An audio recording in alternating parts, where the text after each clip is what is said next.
A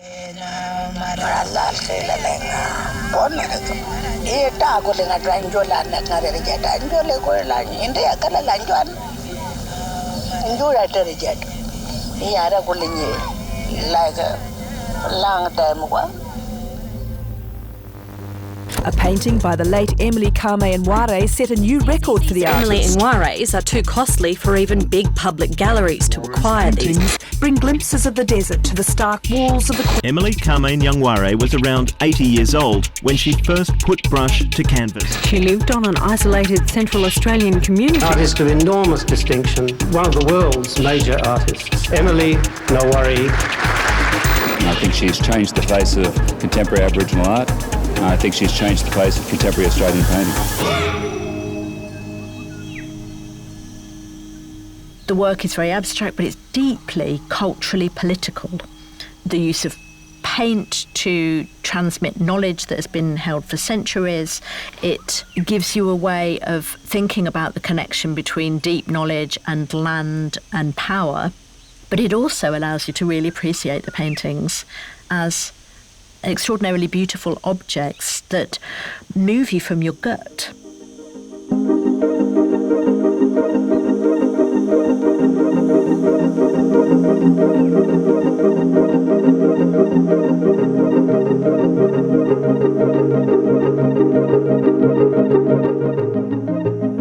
The new pastoral industry was really dependent on Aboriginal labour. When she was in her teens or in her 20s, Kngwarray worked on the station properties, looking after sheep and goats, perhaps minding the children of the station owners. She witnessed the taking of her country and saw the Land Rights Act then come into the Northern Territory in 1976. So, you know, all of these things that happened within her lifetime, I think, are very much a part of her work and are very much a part of who she is as a First Nations person.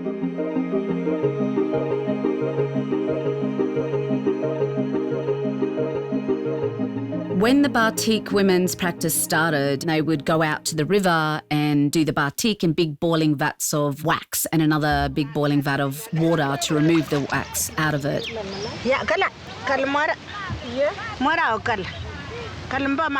So the basic principle of Batik involves using hot wax to create designs on fabric, and where the wax goes, the colour doesn't.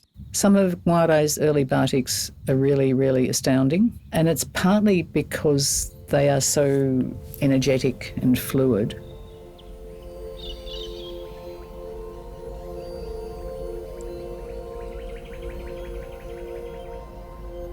It's really hard to say why Emu Woman stood out from the rest, but just the painting itself, it has just this presence. I mean, it's hard to believe now, but in the 1980s, we were still coming to terms with what do we call this new category of art. And so I think in that curiosity, there was a lot of openness to looking at Indigenous art. Water.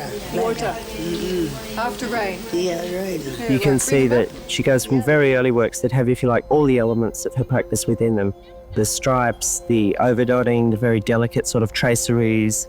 As she progressed over 7 or so years, she sort of strips back all the layers. And so some of the works are just the overdotting, others are just the yam system, the root system, and then you have works like these that are just the stripes.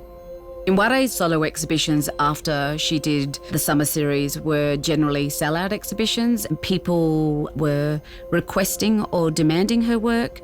She started producing a lot more canvases. A lot of people say there's between 2,000 to 3,000, but no one knows the exact number. And she became the most well-known female artist out of Central Australia.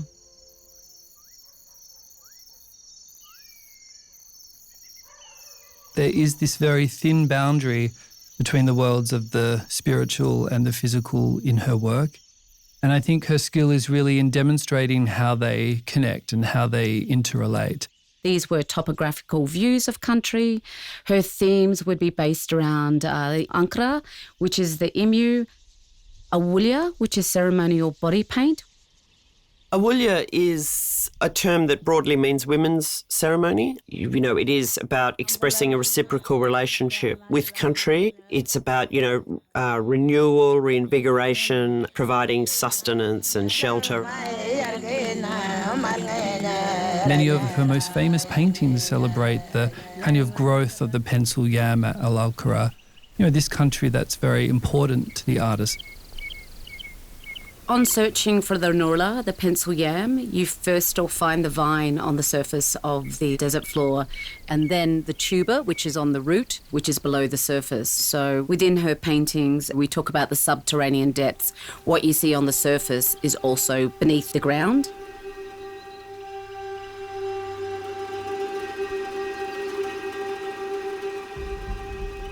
Without reference to European art history, the work stands as the most incredible aesthetic statement in its own terms. Kngwarray's practice is very invitational, and it wasn't just about making country come alive. This was the liveliness of country. The experience of entering the painting is almost physical. The complexity of the movement of paint, the patterns and intricacies of the work, it slows your breathing down.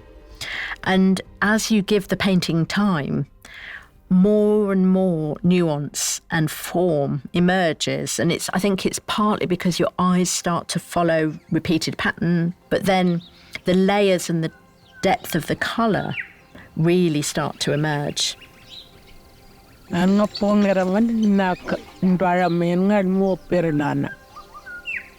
around, life, that's where the painting.